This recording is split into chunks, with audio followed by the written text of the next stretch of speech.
Olá, meus amigos, tudo bem com vocês? Espero que esteja tudo certo com vocês. Esses dias eu fui chamado para ministrar uma palavra na igreja do meu amigo André e eu levei uma palavra em cima de Apocalipse, um pequeno estudo bíblico em cima de Apocalipse capítulo 2, versículos de 1 a 7.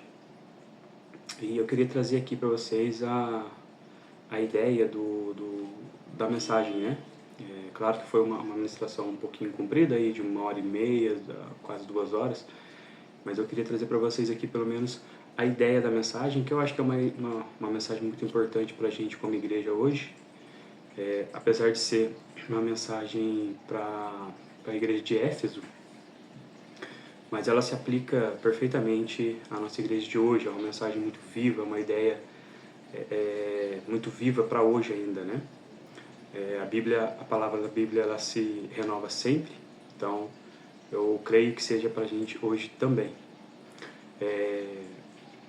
Apocalipse, eu vejo muitos irmãos com medo, né, de ler Apocalipse, da ideia do Apocalipse, do livro de Apocalipse, mas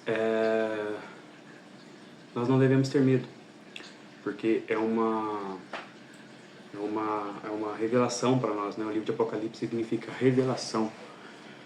Então, para nós que somos igreja, né, povo separado do mundo para levar o evangelho de Jesus para as demais pessoas, que esse é o nosso propósito, que é levar a palavra de Deus e levar a palavra de Deus pelo mundo, mas quem vai convencer não somos nós, né? Nós não estamos aqui para convencer ninguém, nós estamos aqui para levar a palavra de Deus e deixar que o Espírito Santo convença, né, essas pessoas. Então eu queria falar um pouquinho para vocês sobre a mensagem, né? Primeiro um pequeno contexto, né? Apocalipse foi escrito por João, né? O apóstolo João, um dos discípulos mais próximos de Jesus, o mesmo autor do Evangelho de João. Ele foi escrito quando João estava preso lá na ilha de Patmos, né? Quando o imperador Domiciliano o levou para lá com a intenção de acabar com a ideia de Cristo, com a ideia de cristianismo, né? Mas como está viva até hoje a palavra, nós sabemos que isso não foi eficaz, né? Muito pelo contrário, né? A mensagem do Evangelho foi disseminada ainda mais. Até hoje ela é disseminada, né? Então, nós não devemos ter medo da mensagem do Apocalipse. Bom, como disse Billy Graham disse certa vez, né, parafraseando ele aqui, me desculpe se tiver algum erro, mas Billy Graham disse a seguinte frase, né, eu li o último livro da Bíblia e não se preocupe, tudo ficará bem. Então, essa certeza de que o Apocalipse, na verdade, é uma revelação e que nós não devemos temê-lo e sim admirá-lo e saber que tudo vai ficar bem no final, né? Para nós que somos igreja, para nós que somos povo santo e separado de Deus. No final das contas, quando Jesus voltar, nós estaremos, né, junto com Ele. Então, uma pequena introdução aí do livro, né, de Apocalipse, a ideia um pouco do livro de Apocalipse, e agora a ideia do texto em si, né, Apocalipse 2. Ela é direcionada, então, como eu já disse, para a igreja de Éfeso, mas ela é viva para nós hoje, né? Tem algumas mensagens importantes que podemos tirar para nós hoje, para a igreja hoje. Bom, a igreja de Éfeso era uma igreja muito consistente. Eu não vou ler a passagem, né, mas sinta-se à vontade para abrir sua Bíblia lá em Apocalipse capítulo 2, versículos do 1 ao 7. A mensagem ali é para a igreja de Éfeso. É uma igreja madura, é uma igreja que segue toda a ortodoxia, é uma igreja que acredito que todo pastor hoje talvez quisesse estar lá, né, pela maturidade da igreja. É uma igreja que sabia apontar falsos profetas, falsos apóstolos, né, e falsos falsas doutrinas. Jesus começa a sua carta elogiando a igreja, né? Vou ler só um pedacinho aqui. Jesus começa falando aqui, né? Conheço as obras que você realiza, tanto o seu esforço como a sua perseverança. Sei que você não pode suportar os maus e que pôs à prova os que se declaram apóstolos e não são, e descobriu que são mentirosos. Você tem perseverança e suportou provas por causa do meu nome sem esmorecer. Então é uma igreja que suportou muitas provas, né? A cidade de Éfeso era uma cidade muito grande, era a porta de entrada ali para a Ásia Menor, né? Éfeso é uma das igrejas da Ásia Menor, onde hoje é a atual Turquia. Então, era a porta de entrada para toda a Ásia Menor ali. E era uma cidade idólatra, era uma cidade onde existia um templo grandioso lá, de uma deusa Diana, né?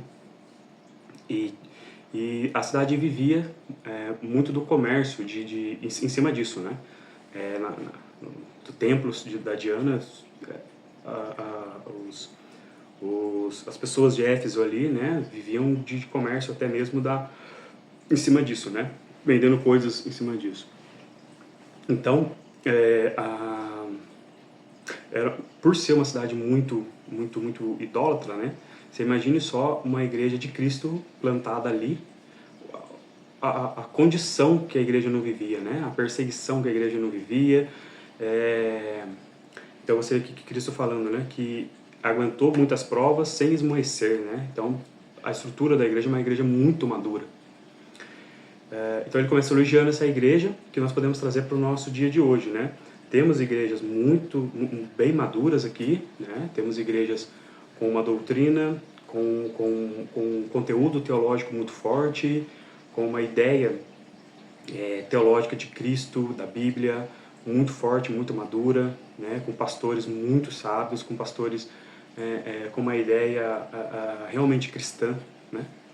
Então, Jesus, ele elogia essa igreja por conta disso, né? Por conta da maturidade da igreja e da estrutura que essa igreja tinha,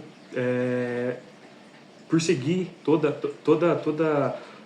ensinamento, né, de Cristo, né? É uma igreja que passou ali, que foi pastoreada por Paulo, foi pastoreada por João antes dele ir para a ilha de Patmos, né? Antes de ele ser preso na ilha de Patmos. É uma igreja onde passou também Priscila e Áquila, né? E então você imagina a estrutura que essa igreja tinha dentro da cultura cristã, né? Dos ensinamentos de Cristo. Só que Jesus elogia, mas logo depois ele aponta algo muito importante, algo que nós trazemos também para o nosso dia de hoje, né? No próximo versículo ele já fala, né? Tenho, porém, contra vocês o seguinte: você abandonou o seu primeiro amor. Lembre-se, pois, de onde você caiu, arrependa-se e volte à prática das primeiras obras. Se você não se arrepender, virei até você e tirarei o seu candelabro de lugar.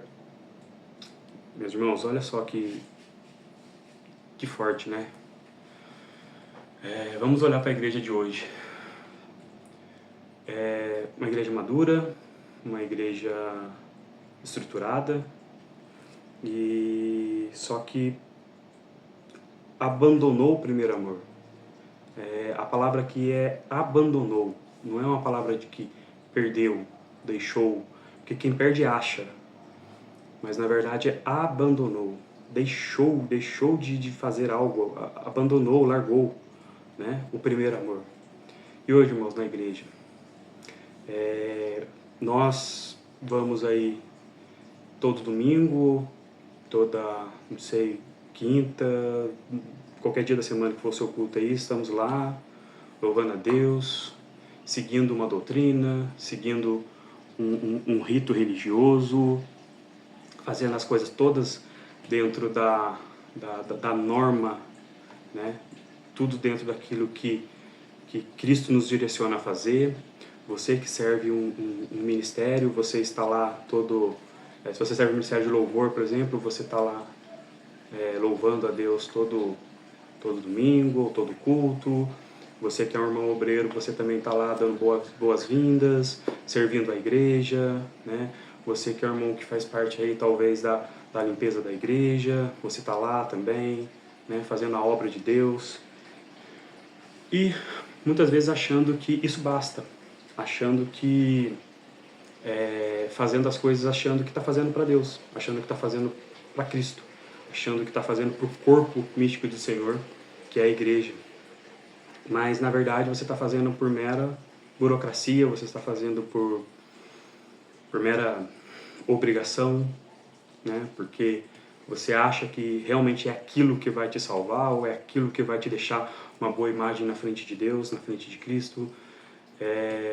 Você está ali talvez querendo demonstrar que você é um verdadeiro irmão, que você é um verdadeiro cristão, que você realmente acredita em Deus. Mas irmão, e o verdadeiro amor? Onde está? Aonde está o amor por Jesus? É o que Deus está alertando aqui nessa carta aos Efésios e a gente pode trazer para a nossa vida de hoje. Nós perdemos, né, entre aspas, tanto tempo amando a obra, mas esquecemos de amar o dono da obra. Esquecemos de amar a Deus, esquecemos de amar a Jesus. E Jesus vem justamente falar isso aqui na carta para os Efésios, que serve muito para nós hoje. Nós vemos tantos irmãos se esforçando, até uma palavra, né, forte que eu vou falar aqui agora, mas às vezes tem irmãos que deixam a sua família em casa para fazer a obra e esquece que o seu primeiro ministério que Deus te deu, a sua esposa, os seus filhos. Nós vamos e nos empenhamos tanto na obra do Senhor que esquecemos da nossa própria família, né? Eu já vi sim, famílias tristes por conta que o irmão se empenhava tanto na obra do Senhor, se empenhava tanto naquilo que ele fazia dentro da igreja, da estrutura da igreja, e deixava a sua família. Irmãos, Deus deu a sua família para você cuidar, é o seu primeiro ministério. E quando Jesus fala aqui pra gente, você abandonou o primeiro amor, é como que se você abandonasse a Cristo, abandonasse o dono da obra e fosse amar somente a obra, fosse fazer somente a obra. Esquece que se você amar Jesus, diretamente você vai amar a obra, mas passando por Jesus e não deixando Jesus de lado e indo somente nas obras. As obras sim são importantes, mas o dono da obra é muito mais, né? Jesus é muito mais importante. Então, irmãos, às vezes nós confundimos, achamos que Deus quer que a gente se empenhe tanto na obra dele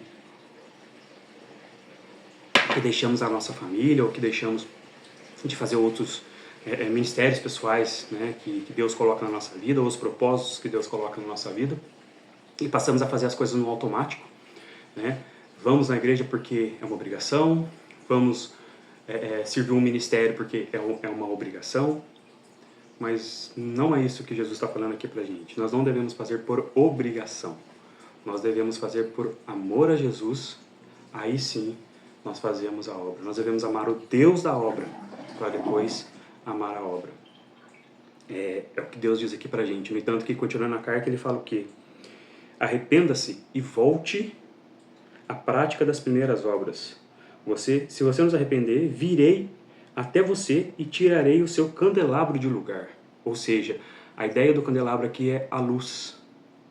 Olha que coisa forte. Deus está falando que vai tirar a luz da igreja. Meu irmão, se tirar a luz da igreja, o que acontece? Hoje, meus irmãos, se você for pesquisar um pouquinho, só tem ruínas na igreja de Éfeso, né? Nas igrejas da Ásia Menor. Porque aqui essa carta são para 7 igrejas, né? É para a igreja de Esmirna, Éfeso, Esmirna, Pérgamo, Tiatira, Sardes, Filadélfia, Laodiceia. Então, são para todas essas igrejas. E cada igreja aqui tem o seu elogio de Jesus, mas tem também a sua chamada de atenção, né? Então isso nós podemos trazer para nós hoje. E eu deixo uma pergunta para você, meus irmãos. Você está fazendo a obra porque você ama o dono da obra, ou você está fazendo a obra por obrigação? Onde está o seu primeiro amor? Você deixou o seu primeiro amor? Você se lembra quando você se batizou? Quando você se converteu? A vontade que você tinha, assim como a minha, era de sair e gritar o nome de Jesus para todo mundo e pregar a palavra para todo mundo. E hoje, meus irmãos, você está fazendo por mera obrigação? Você vai na igreja só por ir? O que você faz depois que você recebe a palavra do Senhor lá no culto, ou depois que você ora para o Senhor, que você faz toda a sua obrigação? Você saindo da igreja, você transforma isso, você gera isso em fruto? O Espírito Santo te move para você poder espalhar essa mensagem? O que te move ainda depois que você sai lá do culto ou de um encontro com o irmão, de uma célula? O que te move ainda? Você perdeu esse primeiro amor? Preste atenção, você está indo no culto só por ir? Ou você está indo porque realmente você ama Jesus? Mas faz uma reflexão bem profunda, porque essa mensagem de Jesus é bem forte para a gente e revela muita coisa pra gente. Porque você imagine só, uma igreja tão madura, que segue toda a ortodoxia da igreja, segue todos os ensinamentos, fazem as obras maravilhosas, mas Jesus está falando para eles que eles esqueceram o básico, eles esqueceram o amor a Ele. Fazer as coisas só por fazer não é isso que Jesus quer. Ele não quer que você faça as coisas só por fazer, só por obrigação. Ele não te manda fazer as coisas por obrigação. Ele te pede para fazer as coisas por amor a Ele. A direção que nós temos através dos evangelhos, através dos ensinamentos de Jesus, é para fazermos as coisas por amor e não por obrigação. Então, que é uma chamada para você, para mim, para a igreja de hoje. Nós estamos fazendo a obra por pura simplesmente obrigação, ou realmente estamos fazendo porque nós amamos a Jesus? É uma chamada de atenção, e Jesus fala que se você não fizer por amor, Ele vai vir e vai tirar a luz da igreja, Ele vai tirar a luz de você. É uma chamada de atenção. Jesus está falando para você, volte às primeiras práticas. Volte ao verdadeiro e primeiro amor. Volte a Jesus. Entenda aonde foi que você se perdeu nesse caminho. Reflita bem, porque às vezes você está achando que está fazendo tudo porque é amor a Jesus, mas não é, meu irmão. Às vezes não é. Para, pensa, entende, reflita um pouco. Traz a luz da sua memória. Logo depois aqui Jesus fala, né, que ele dá mais um elogio para a igreja, né, que ele tem a favor da igreja o fato dele odiar as obras dos nicolaítas. A Bíblia não nos traz muita luz sobre quem são os nicolaítas, mas historicamente alguns teólogos, né, explicam que nicolaítas eram pessoas, né, um grupo de pessoas que estavam presentes ali, né, a igreja de Éfeso, que desviavam os irmãos. Eram pessoas que tinham conceitos contrários aos conceitos cristãos. Eles davam ênfase ali nas perversidades, traição, e falava que o irmão podia fazer o que quisesse fazer e estava tudo certo. E Jesus fala aqui que ele tem a favor dele, da igreja de Éfeso, que eles também odeiam isso, assim como Jesus odeia.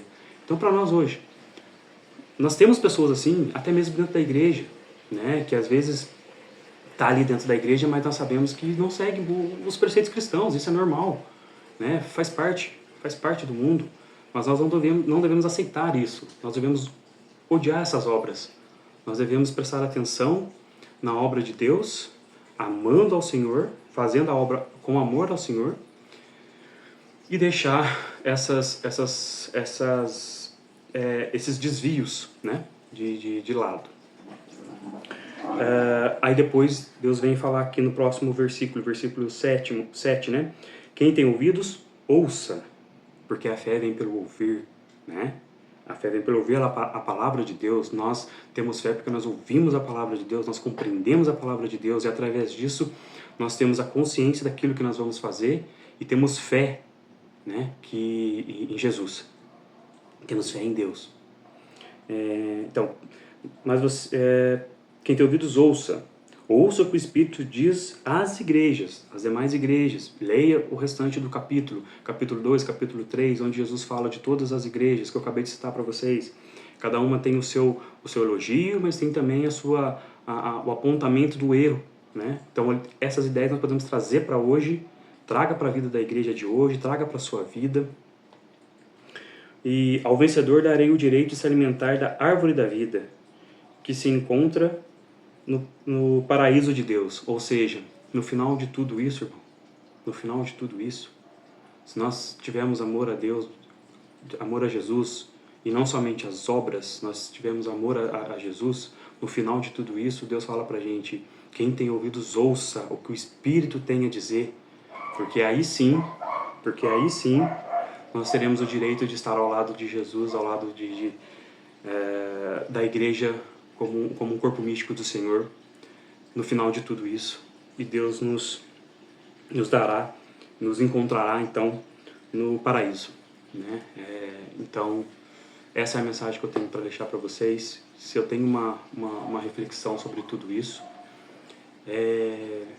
pense, irmão, você está fazendo a obra de Deus por pura conveniência, por pura obrigação, ou você realmente faz isso porque você ama Jesus, porque você ama a palavra de Deus, porque você ama o Deus da obra e não apenas a obra? Você faz motivado? Qual é a motivação que você tem para ir até o culto, para poder servir um irmão, ou para poder pregar a palavra para um irmão na rua, no trabalho, seja onde for? Você não faz isso porque você quer simplesmente parecer um irmão, um cristão. Você faz isso porque você realmente ama a Jesus e você quer demonstrar isso para as pessoas, que o amor de Jesus cura, que o amor de Jesus salva. Reflita, irmão. Reflita um pouquinho, pense um pouquinho, analise um pouquinho a sua vida e que Deus nos dê esse discernimento, que Deus nos dê essa sabedoria para que possamos ser verdadeiramente igreja do Senhor. A paz do Senhor Jesus esteja na sua casa, irmão, e na sua vida. Muito obrigado.